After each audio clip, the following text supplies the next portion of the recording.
Have you ever wanted to find out more information about a certain stock you were looking at, but it just seemed too hard and daunting because of all the new tabs you have to open up? Well, there's a shortcut on TradingView. First, open up that chart, go to the top left, and right next to its ticker, there's going to be a diamond symbol. It's going to say switch data type. Click here.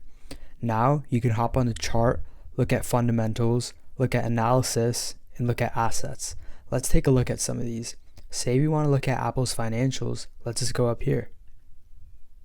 Awesome. Now we have an overview.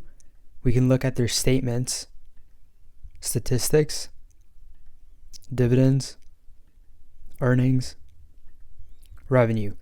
And to go back to the chart, simply go to the right hand side at the top and click back to chart. But if you want to use the shortcut, go back to the top left, click right here.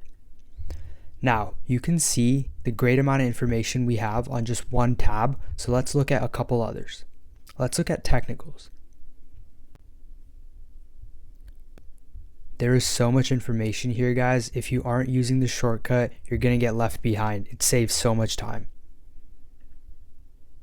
Let's look at some ETFs containing Apple.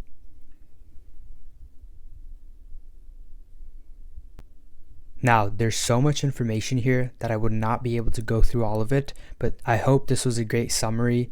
Please use this shortcut tool to cut down on the time you're spending researching, because this makes it so much easier on TradingView. Have a great day, guys.